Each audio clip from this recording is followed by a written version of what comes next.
All right. Hello, everybody. Welcome to Grand Rounds and happy first day of spring. Thanks for joining us today. My name is Jed Thompson. I am the Associate Director of Communications for the Department of Psychiatry and Behavioral Sciences, and I'd like to welcome you all to Grand Rounds. I want to give people a little bit of time to get logged on, so let's go over a few of the logistics for our Grand Rounds series.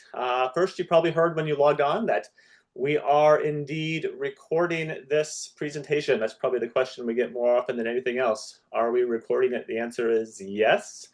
And we'll be posting this in our Grand Rounds archive at some point next week. We've got a huge archive, goes back about 10 years. So there's a lot of presentations on there. You can go to our website, search for Grand Rounds, and you'll find a link to the archive from there. What else? Oh, we also have an evaluation form. So if you'd like to give any feedback after this presentation, stick around after the webinar closes and you'll see a link to our survey. Happy to hear from you. I'd love to get that feedback. So consider doing that for us. We're going to have the Q&A feature activated today. The chat will be too, but if you have any questions that come up during the presentation, go ahead and type those into that Q&A feature. I'll get those queued up, and then at the end of the presentation, I'll rejoin and we'll have a little bit of time to answer your questions. So just whenever you think of something, go ahead, type it in there. Also want to let you know that we will be doing another Grand Rounds next Friday. That's March 27th. And for that one, we'll be joined by three more people from our department, Dr. Fortney, Ratzliff, and Unitzer. The three of them are going to be joining us to talk about the collaborative care model. So plan to join us next Friday, same time, same link. All right, if you can go to the next slide, I have the pleasure of introducing our two speakers today, both from our department. First, Dr. Jay Augsburger, who is a clinical associate professor in our department and the medical director for the long-term civil commitment unit at the UW Center for Behavioral Health and Learning. Dr. Augsburger completed his medical school training at the University of Cincinnati, his residency at Oregon Health and Science University, and an addiction psychiatry fellowship here at the University of Washington. Prior to starting at UW, Dr. Augsburger worked at the VA Puget Sound and for 5 years, and at Providence Swedish for 6 years. And also with us, we have Dr. Ryan Kimmel. Dr. Kimmel is the psychiatry chief of service for both campuses of the University of Washington Medical Center. He also directs the psychiatric consultation and telepsychiatry program at UW, and his clinical focus is on patients who are hospitalized with simultaneous psychiatric and medical issues. Academically, he most often teaches psychiatry trainees about psychopharmacology for refractory mood, anxiety, and psychotic disorders. And in 2025, he won our department's Outstanding Mentor in Clinical Care Award. So with that, thank you both for being here. I think I will disappear now and I will turn it over to you. All righty. Thank you so much, Jed. I Yeah. appreciate it. And thanks for the introduction. As mentioned, we will be talking a little bit about this new program that we've gotten off the ground in the last couple of years. So, long-term civil commitment, development of a new clinical service. No disclosures that we have for today. And objectives for this presentation. First off, to learn about the history of long-term civil commitment units in Washington State, to identify features of care provided on long-term civil commitment units, and then to describe unique features of care provided at our space, the Center for Behavioral Health and Learning's long-term civil commitment units. So there's a lengthy backstory about how these types of units came to be, and I'll talk briefly about that, and then we'll move on to information about our own program. rewinding the clock to 2018, so that year, Western State Hospital lost its CMS certification and stopped admitting civilly committed patients.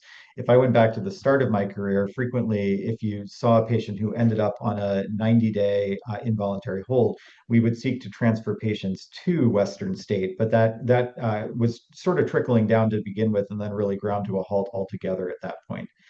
And then also the settlement of the Trueblood case required the state to more swiftly provide competency evaluation and restoration services. So this is had always been a substantial part of what the care that was provided at Western to attempt to restore people to competency who had been accused of committing crimes. And so those patients are still being admitted to Western State Hospital. So there are a number of consequences that came out from those sets of events. So Washington State was already in the bottom quartile in the U.S. as far as psych beds per capita. And so previously, as I said, patients would actually be referred to Western State when they were on a 90-day hold. But when Western states stopped admitting patients on those civil commitments, the community psychiatric hospitals and units that were designed for shorter stays really ended up managing long-term patients who might have otherwise been transferred to Western State Hospital. And I can certainly speak from firsthand experience, both at the VA and at Swedish, that was often a scenario that we ran into with patients remaining on those units, even when they were on these longer commitments. So the other cascading consequences that patients who needed admission to an acute psychiatric unit were stuck boarding in emergency rooms or on medicine beds because there were no acute psych beds available. So the capacity for short-term involuntary psychiatric holds would be exceeded in part because of this backlog. So that's some of the backstory to this. So the state decided to put some thought and effort into creating units that are really oriented around providing care to this set of patients. So patients who are on long-term involuntary hold, so 90 days or longer, so typically 90 or 180 days. And we are not the only program that does this, but we are the largest one or at least slated to become the largest one in the state of Washington. And there are several others, which I'll show you across the state. But the DSHS and the Healthcare Authority have provided a toolkit that sort of gives guidance about how these programs would be structured. And in some ways, they're a little bit different than short-term involuntary psychiatric units. So some of the things they highlight in there, these are intended to provide long-term psychiatric care in settings that are closer to their homes and more integrated into the community than if they received care in a state psychiatric hospital. So if you think about, the previous state having state hospital in Western State down in the Tacoma area, and then Eastern State Hospital, those are, obviously that is close to some people, but not a lot of other patients that might be, from other counties. So trying to have this a little bit more decentralized than it was previously. The other things that they really highlight, trying to have the programming be very recovery oriented in nature, making sure that peer and family involvement occurs on these units, and then really trying to have a focus on person-centered care planning. This toolkit is something that they've revised periodically over the years, and so this is the most recent one from August 2024, but it's frequently being updated. So the link in here would show you a bit more information about long-term civil commitment across the state more broadly. And so they will periodically update this fact sheet. But the first of these programs opened in 2021 with the overarching idea, again, to hospitalize patients closer to their communities and support systems. These, again, are oriented for patients who are just on a 90 or 180-day civil commitment.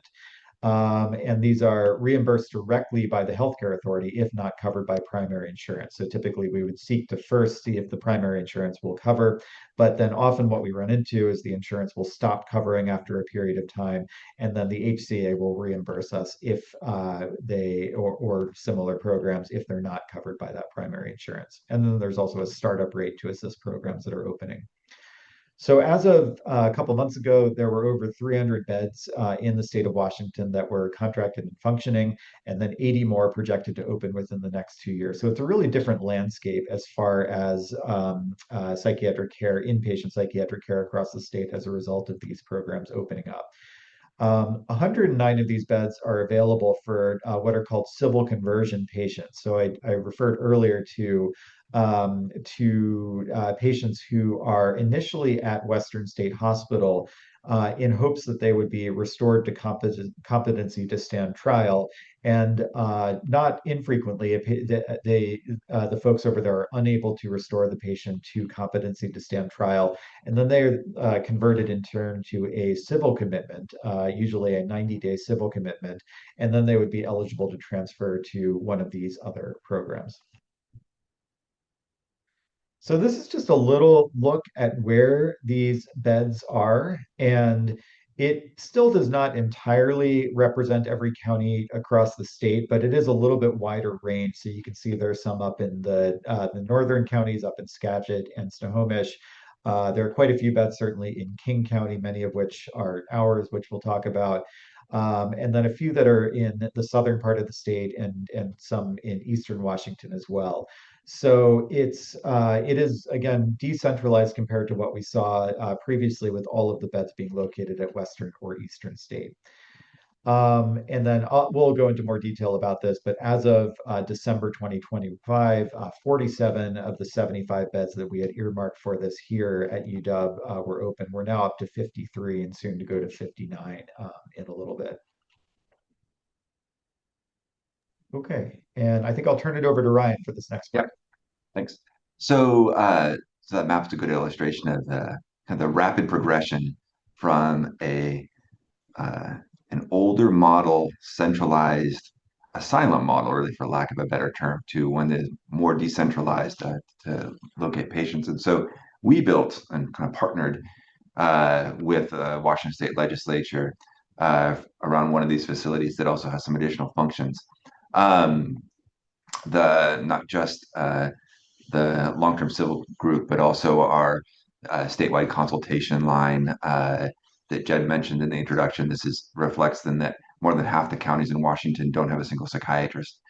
And of course, we do a ton of training, and not just the largest psychiatry residency program in the country, but uh, psychiatry nurses, psychology practicum students, medical students, uh, psychiatry, pharmacy fellowships, and things like that. All the kinds of things that we have some unique ability to do in our facility because of our proximity to the University of Washington. And so the state allocated these capital funds, a significant amount, for a 150 bed facility up on the Northwest campus. That's where Jay and I are sitting as we speak, and we'll show you some more of these things. There's 25 beds for a acute geriatric service. This isn't long-term civil, but one of only two geropsych units in the state. And then there are 11 additional geriatric long-term civil beds on that floor. 50 med-surg beds, reflecting the challenges in our state and at Western State Hospital. It's not doesn't have an on-site medical hospital for patients who have uh, psychiatric diagnosis, but also medical surgical comorbidities. And so to co-locate those beds allows patients to just move via elevator and not via ambulance and have some continuity in their care, and also allows us to have some unit specific staffing and educational programs to accommodate patients who have both issues.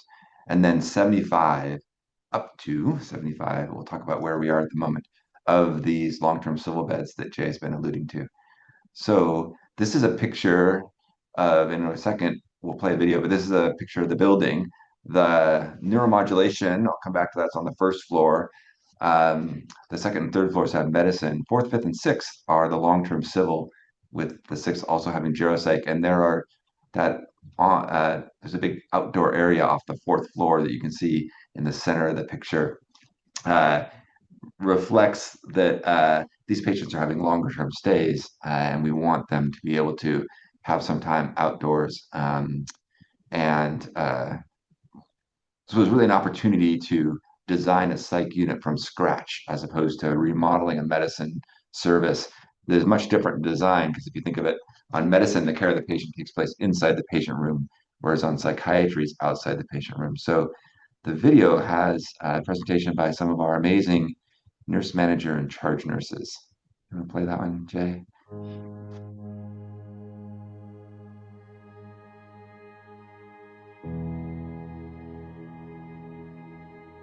We thought it was about time to introduce you to our program here in the building, get to know our patients, our staff, and what we're all about. We have an amazing team of nurses, psychiatrists, and psychologists, as well as many other members of the interdisciplinary team working to find a solution for their chronic mental health conditions and setting them up for success back in the community. Many patients on our unit will receive care through different service lines on our campus. This might look like receiving medical care on a different unit for a period of time, or receiving treatment in our neuromodulation clinic that's located in the CBHL building. It can be anxiety-inducing, having to take care of a patient from the psych end. And in that case, I think we just have to take a step back and approach them as a peer, as a patient, as someone that needs love and support. The things that our patients are experiencing are things that are very human at their core, and they're things that we can relate to on a human level. And when working with patients on LTCC, it's important to remember that there's no one-size-fits-all approach. Every patient is different. Every patient is a distinct human being with distinct needs and distinct personalities. So it's beneficial just to take the time to get to know the patient and accept them for who they are. I treat them the same, just like how you would treat a family member. Treat them with love, treat them with care when they come and when they leave. And I think that's the one thing every patient would love. I mean, even if I was a patient, I would want the person taking care of me, to take care of me very well, and vice versa. Just when you're doing it for them, just take care of them. Just treat them the same. We're all one. I think it's so important to remember that these are people that deserve our care and compassion, and that oftentimes people who need our involuntary care are the most equity-seeking groups that you see in a community. These are people who have faced tremendous hardship, have gone through oftentimes trauma that results in the illness that they carry, and how they present that to the world is them trying to make sense of the symptoms that are really troubling for them. And we owe it to them as healthcare providers to have compassion and care, even when we may not be as familiar with the illnesses that they present as and what you would think of in a typical medical surgical setting.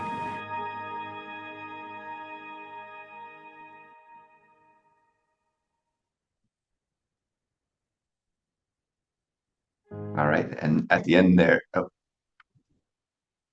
there you go. At the end there, you could see a little bit of that elevated outdoor patio.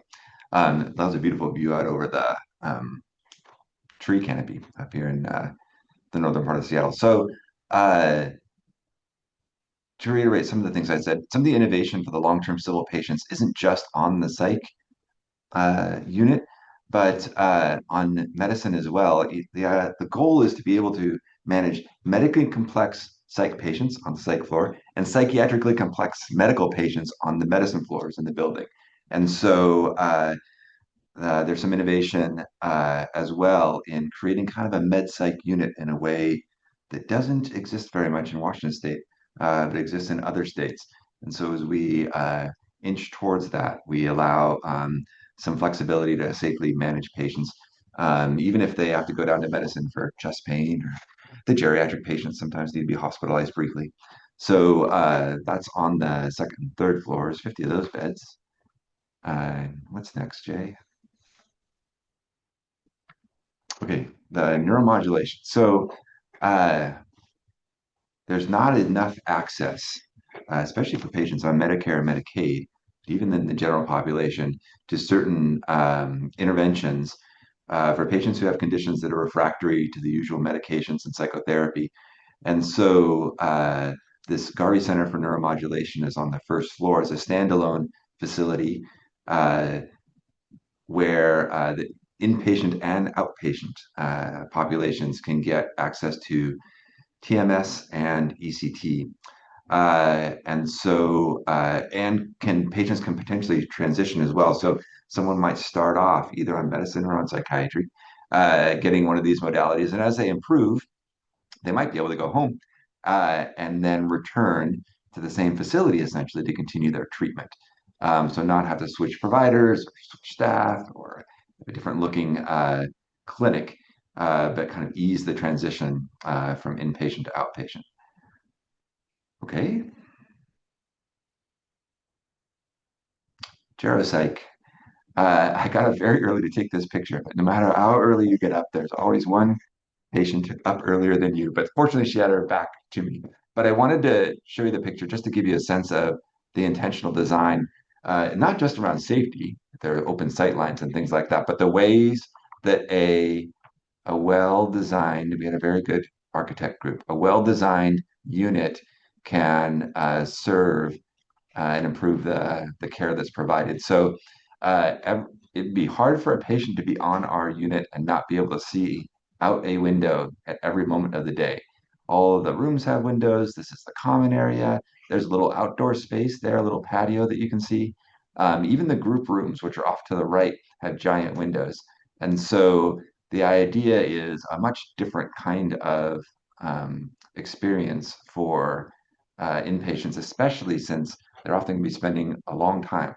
I think our average length of stay maybe is 100 days at this point, since the patients are on 90 or 180-day stays, a long time there. And so trying to limit the kind of claustrophobia that can happen on other kinds of units. But also you can see when I talked about the care of the patient taking place outside the patient room, you need to have nice rooms for the patients, but also inviting areas because folks, depression doesn't improve if you're stuck in your room, whether you're home or in the hospital.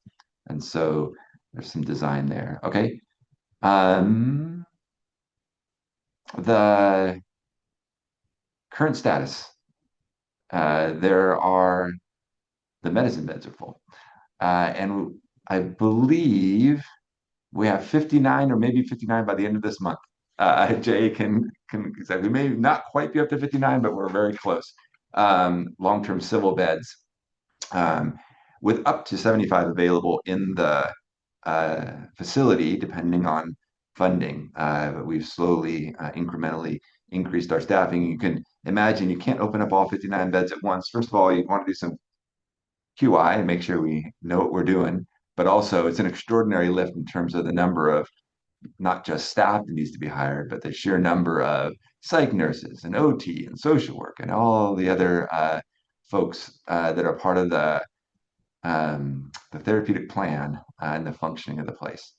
So that's the current state of that building. Jay's going to continue with some more details.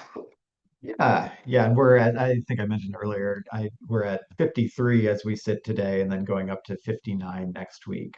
So it's been a very gradual, phased, stepwise process to increase the census. So a little bit about what the LTCC is and what it is not. And it is admittedly, I think, a confusing thing conceptually for folks outside of our institution or even our specific program to kind of wrap their hands around, so to speak. So I think one of the things that we've run into frequently is that people will hear long term and then think that it is something where people will stay indefinitely. And we really have intentionally tried to structure it as instead something where people are still receiving care, but then expected to eventually discharge from the hospital. So what is it? Well, it's equipped for helping patients who are on 90-day or longer civil commitments who are not yet ready for discharge.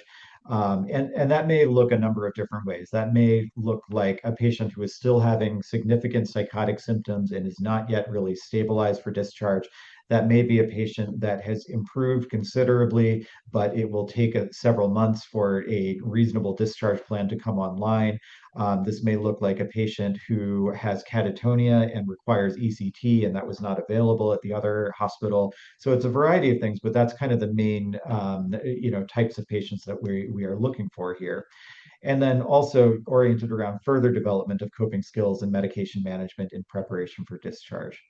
What LTCC is not, as I said, is a permanent residential treatment. And that is still something that I think is a challenge for the state as a whole, that there is a subset of patients that really need sort of a higher level of care than what is often available in the outpatient setting.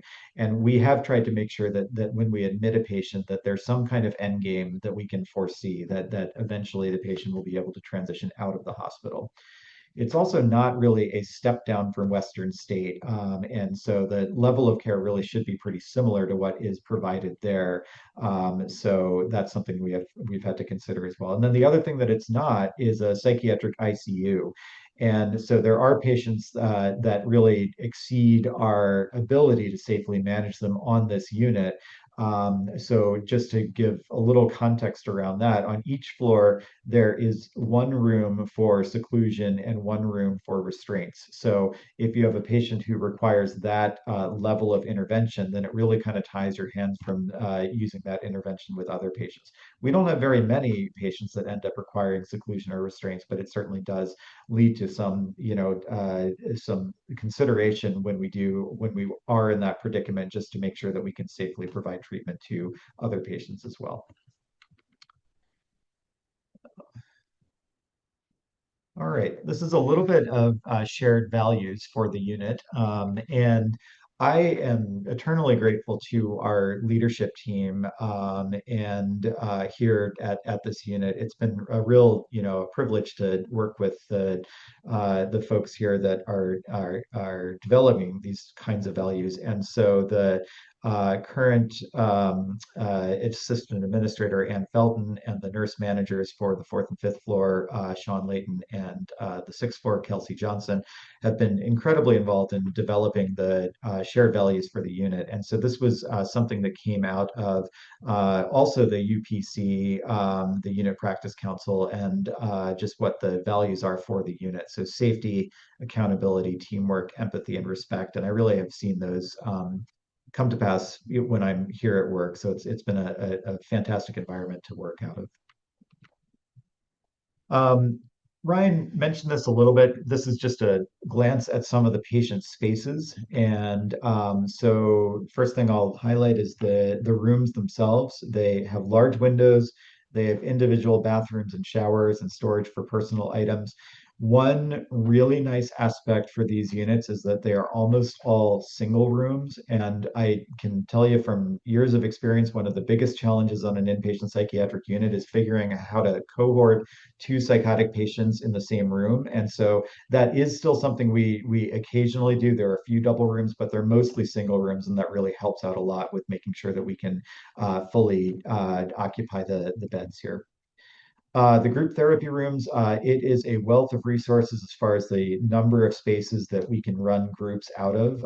So on each floor, I believe we have 4 rooms that we could run groups out of, 3 or 4. And so we do sometimes have 2 concurrent groups going on, not always, but that's nice to have that option. And it allows for a lot of rooms that we can meet with patients that have some windows and some, visibility outside and things like that. Large common areas, photographs from Washington photographers, so it's a really inviting environment. Areas for doing OT and PT.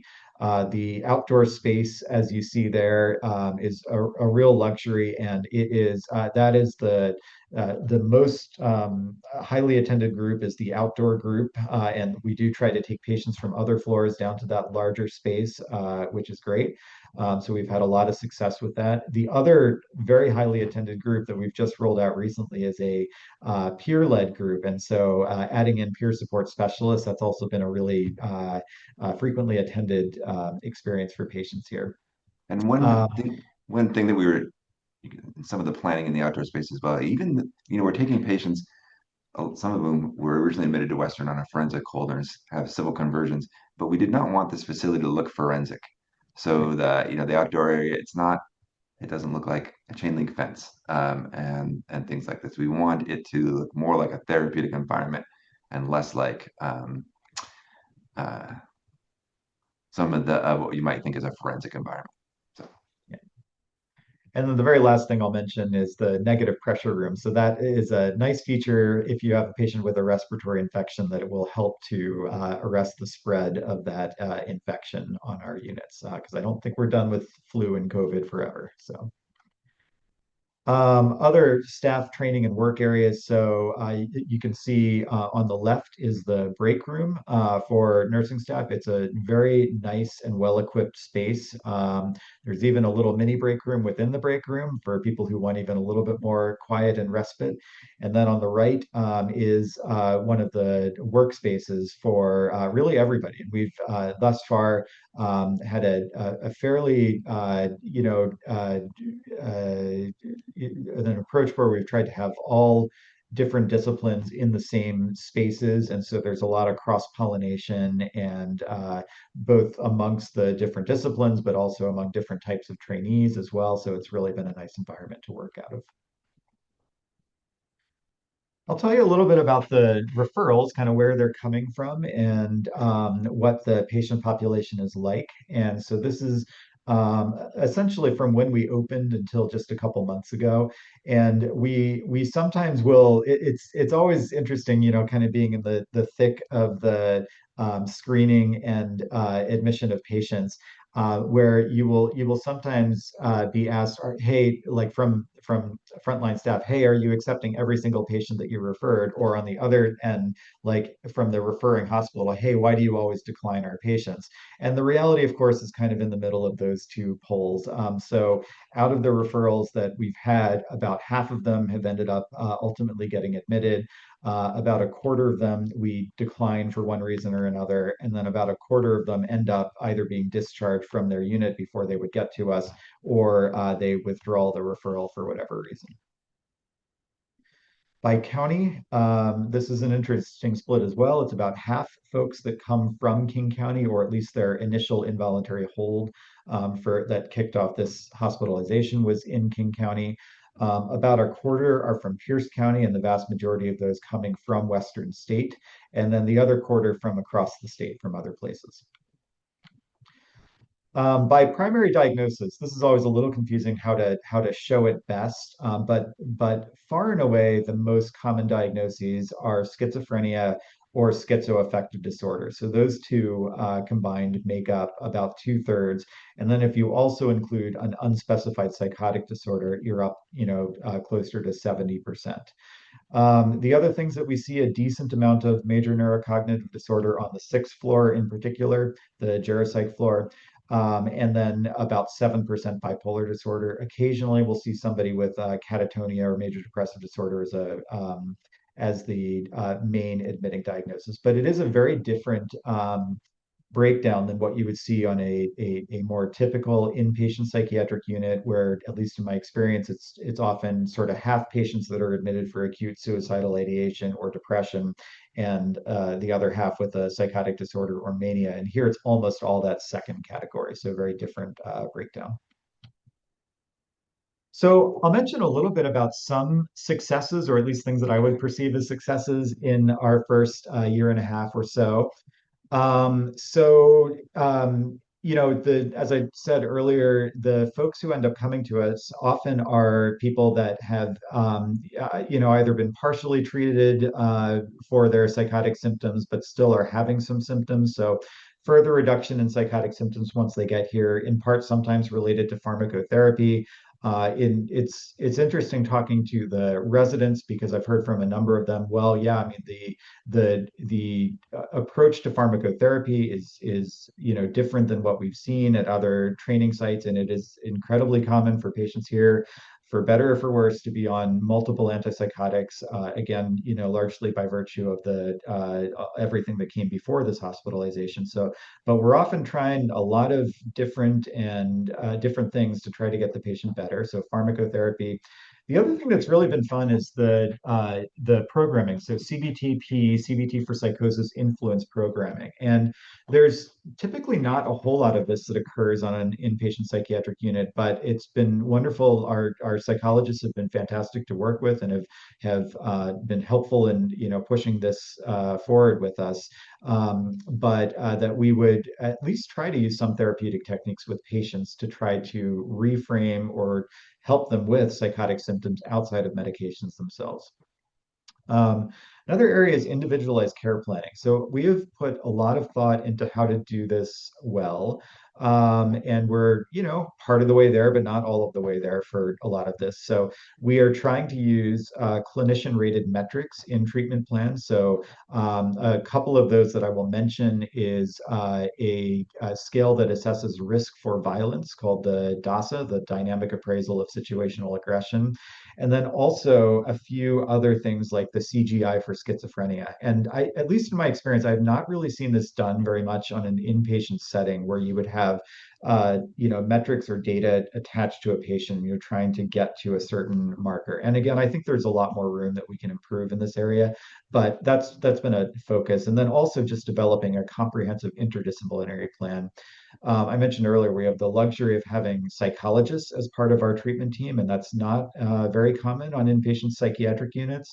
But the treatment team includes psychiatrists, psychologists, recreational therapists, occupational therapists, clinical pharmacists. It's really and then of course nursing staff. So it's a really wide variety of folks that are often coming at things from different perspectives, and we try to put that together in a coherent plan, and often they're pretty innovative and thoughtful. Off-unit care. So that's been something we've done in some cases for exposure therapy, for example, and then incentive-based therapy. So we know that if you are struggling to get a patient to achieve a goal, that tying that to some kind of incentive can be very helpful. So trying to do that, and that's again been something that's been driven in large part from our psychologists. And then collaboration with other teams. That's been an interesting part of like setting up a new program is uh, building these relationships with other services and figuring out how to achieve some of these things. So ECT, that's been a pretty natural fit because it's something we know a lot about already, and the collaboration has been really wonderful to try to get patients down for ECT and with very good results. OB, we've had 3 patients who have been pregnant and ended up delivering on I think 2 of them delivered when they were still in the hospital on the childbirth center and then returned to us.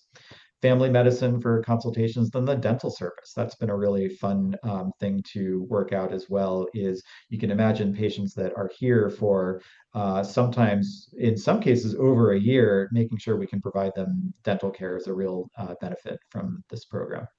And then discharges of long stay patients. So our average length of stay is really long. I mean, I'm used to being on an inpatient psychiatric unit where it's a 7 to 10 day length of stay. So 100 days is a very different sort of thing, and the work you do ends up being different, but it's very validating to then discharge a patient after that time. So I'll mention a couple of challenges also, and there's I alluded to this earlier, but there are ongoing attempts at balancing all of these competing needs for a unit like this. So patient acuity. So it would be wonderful to be able to take all of the most acute patients from across the state, and at the same time, you can imagine that will lead to a milieu that is extremely difficult to manage as well. And so that's a balancing act, making sure that we're taking patients that need to be in the hospital, but sometimes the acuity may be too high for us to really provide effective care given some other constraints. Medical complexity is another one. We do try to take care of patients' medical needs, but when push comes to shove, it is still an inpatient psychiatric unit, and so some of the things that are challenging on other inpatient psychiatric units are challenging for us as well. So if somebody really truly needs frequent nursing monitoring from a medical standpoint or IV treatment or things like that, that can be challenging to do on this type of unit. And then the other thing is kind of figuring out the sweet spot for standardizing an approach for all patients versus individualizing it to the patient. And I don't think we'll ever be perfect in this regard, but it is something we give a lot of thought to. If is it best to make a consistent rule for everybody or to individualize it for one person? Other stuff, identifying and quantifying community needs for these beds. It's hard to say how many of these beds are necessary for the state of Washington. And we think probably we need a few more, but it's hard to know for sure, and we'll kind of keep an eye on that as we go. Balancing safety, autonomy, and dignity. It is not easy to be a patient on an inpatient psychiatric unit. You don't have access to many of the things that you would have when you're out of the hospital, including, deciding when you have your meals, what you eat, whether or not you have a phone, whether, when you do this and that. So that's very hard. And we do try to make sure that patients have as much autonomy and dignity as possible, but it's a balancing act for that too.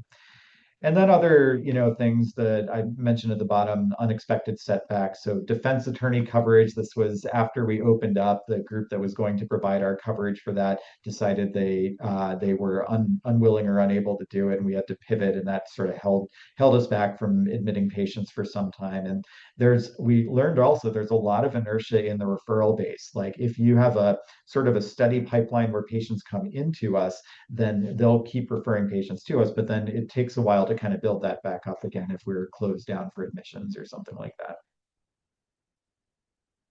Okay, so other projects that we're working on. I mentioned the DASA earlier. That's been a really enjoyable thing to work out and sort of have these tools that are attached to higher risk patients. So, and just in recent weeks, we developed a checklist essentially. So for anybody who scores high on that scale, just making sure we're doing the things that we should be doing. So are we looking at the medications? Are we, is the patient on assault precautions? Are there things that we should do to minimize the risk of physical violence, things like that? Development of a formal QI program and a couple of things that have been attached to that. I mentioned earlier, enhancing medical care and some of the measurement-based care stuff that we've done. And then educational efforts. So we initially opened where it was just, at least on the physician end, just attending psychiatrists. We folded in residents this past year, and then in the upcoming year, we anticipate we'll add in some students as well, and then also probably nurse practitioner trainees as well. So that's, and then you'll see a whole host of nursing students that are on the unit and other trainees as well. And then, I should say we're trying to also provide a good bit of education for our staff as well, because this is, again, a somewhat different model of care. So wanting to make sure that our staff are informed about what our philosophy is as well. Okay, so special thanks. I mentioned a few of these folks already, but these are our assistant administrator, Ann Felton, and the nurse manager, Sean Layton and Kelsey Johnson. Susan Lin, who is our director of psychology and also our director for programming on the unit, has been really instrumental in thinking through what kind of treatment we're providing here. Ariana Randolph, director for social work, and Sarah Vadset for recreational therapy, Richard Miller for ITA, and PJ Simmons, who provides a lot of our on-the-ground support, and really all of the LTCC staff, the frontline staff that are providing excellent care every day.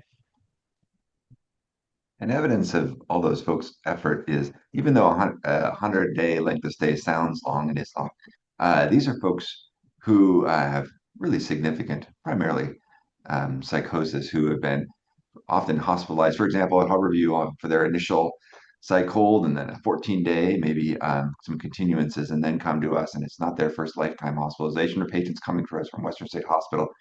But it has been a good proof of concept, since it did not exist in our state before 2021, that there are even these patients with significant challenges do get well enough to be discharged and have much more autonomy and a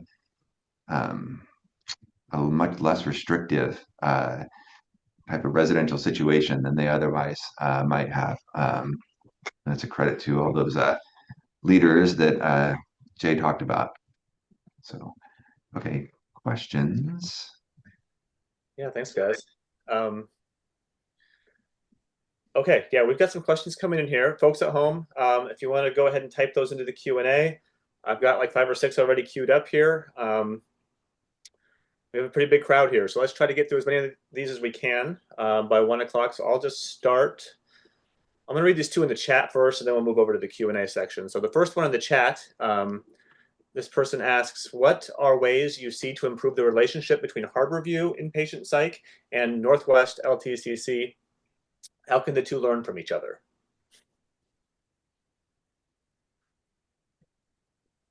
Yeah, it's a good question. We certainly do have communication, at least on a leadership standpoint, with the folks over at Harborview, and some, collaboration around different things, including, treatment planning and similarities and differences between the two sites. I know that our nurse manager will often reach out over there to the nurse manager there to sort of get, best practices around, for example, when we were building out our peer support program, getting ideas from over there. So I think there is already some collaboration. It's not always quite as formalized, but certainly there are things that we've learned along the way. Okay, great. Next question is, given the well-developed long-term civil commitment system at UW, what opportunities exist for expanding and adapting this model to rural areas that have existing medical infrastructure? Yeah, Yeah, there's a statewide. Oh, okay, I'll start and you can continue. There's a statewide collaborative that we participate in with these facilities all around the state that Jay showed in that one slide. And there are programs that have as few as a couple long-term civil beds in kind of one section of the hospital, and then some that have more bespoke facilities and things like that. And so there is an attempt to understand how the resources vary and to collaborate. And one purpose of the thing is some of the QI projects that Jay talked about, we can then share, and then QI things or other resources that other hospitals have developed, they can share with us. It also allows us more of a unified voice as we advocate for additional resources in the state and identify gaps that still do exist around discharge and around different subsets of patients. But it is important. The facility was meant to be a statewide program. If we had designed it purely with our own system involved, we would have done it differently in terms of kind of the beds. Which is interesting. But we're still a state institution, and this facility was funded by the legislature, and so part of the mission is to the state and not just to our own system. It's an interesting balance. Okay, I'm going to move over to this Q&A over here. And folks at home, you can't see these, so I'll just read these out loud. So the first question on the Q&A is, if patients and families have questions about the services that are offered at CBHL, where can we direct them so that they're getting the latest information? So in addition to like that video that you showed. We have a website and a video, a patient-facing video. Do you want to put it in the chat? Yeah, put that in there so people can click on that.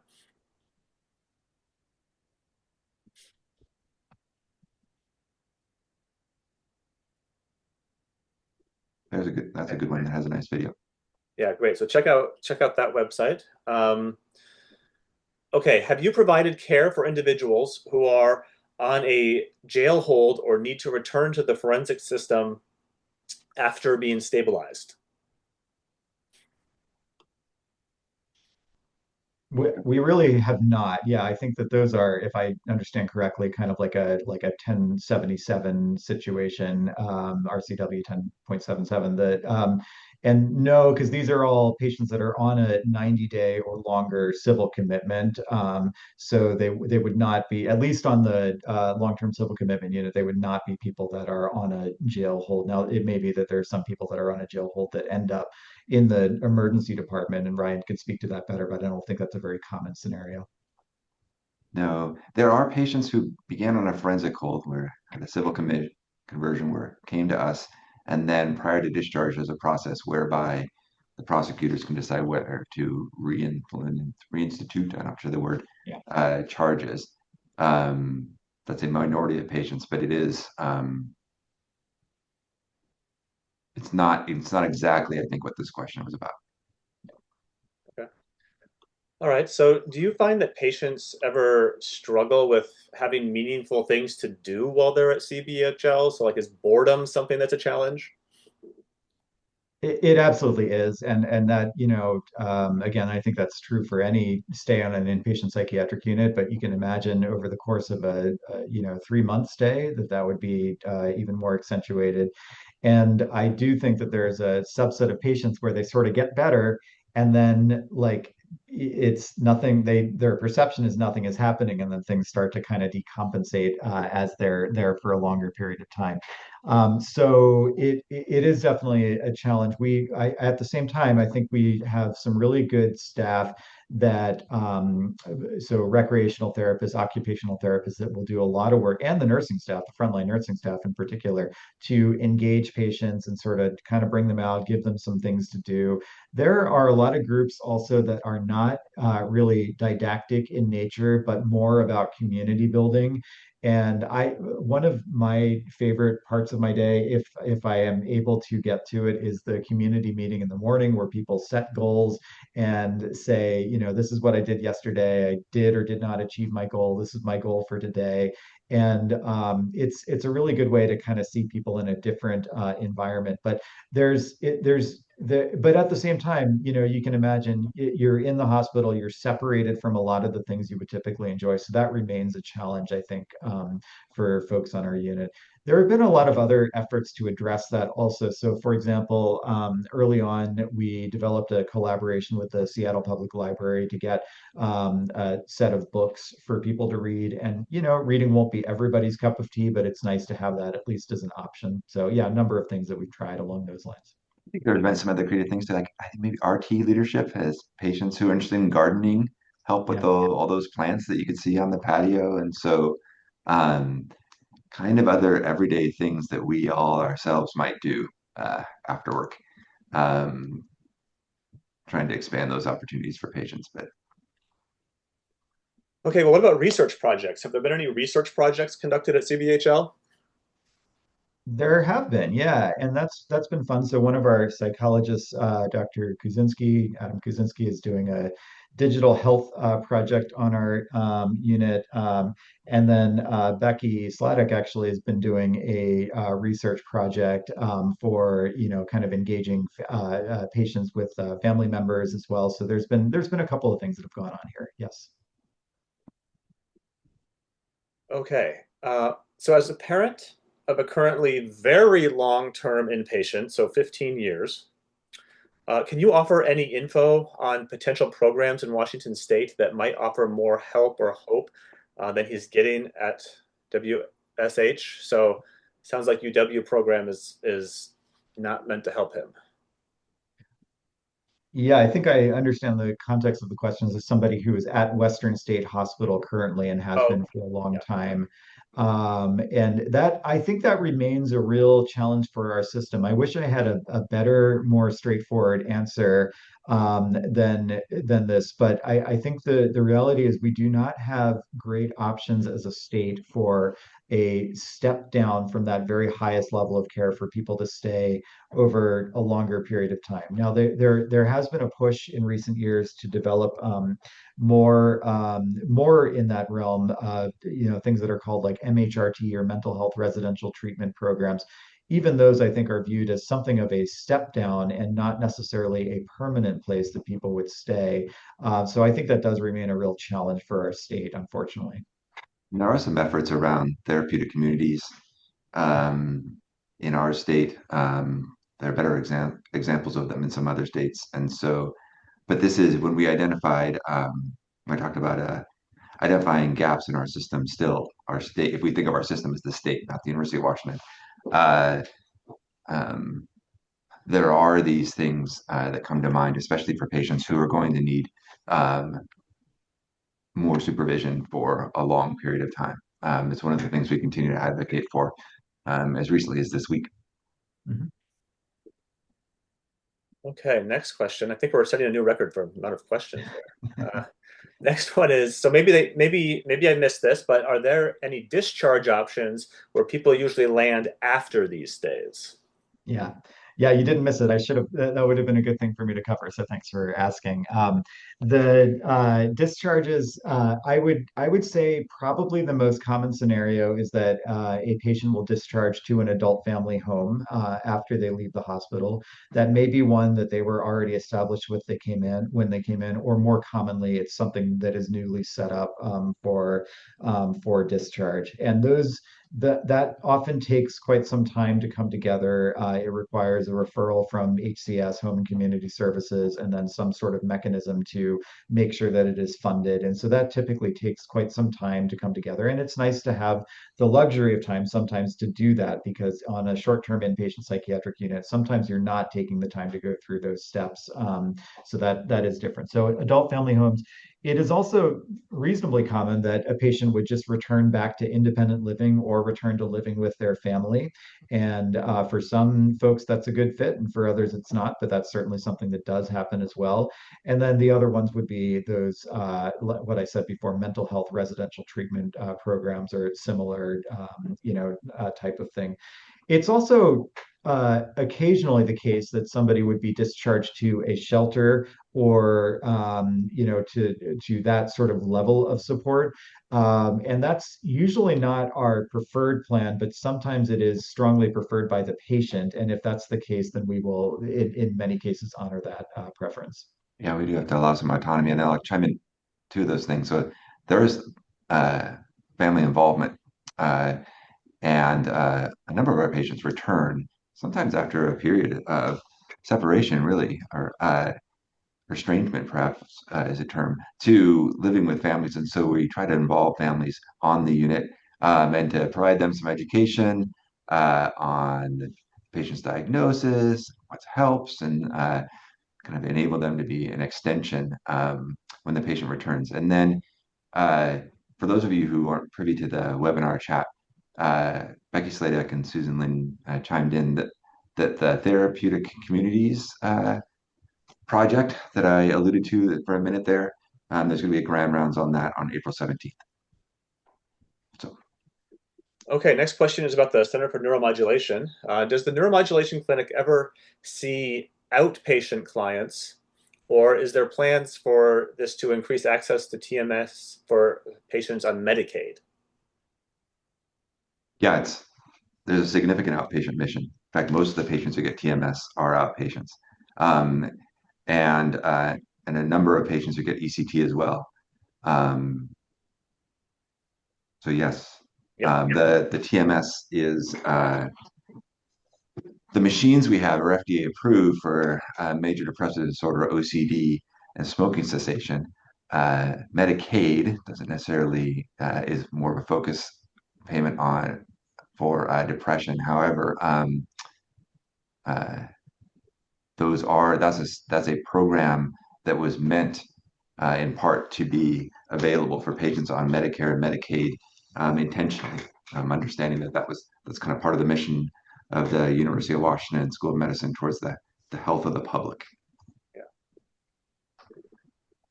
Okay, so will UW publish anything on the effect of using one-to-one therapeutic modalities for patients whose previous treatment has been competency restoration, which is not patient-centered?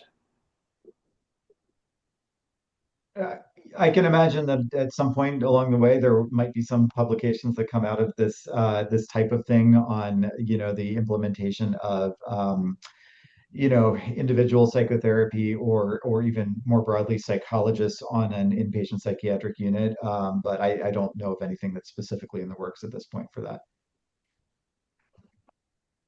Okay, let me move back over here into the chat section. Not sure if we're going to have time to get through all of these. So Jay and Ryan, let me know if you see one you definitely want to answer. But while you're looking at them, I'll just go to the next one here, which was, what types of discharge settings are clients Oh, did we talk about this already? Oh, some of these are the same question. There was a question about AOT, so assisted outpatient therapy. How many might be leaving on AOT?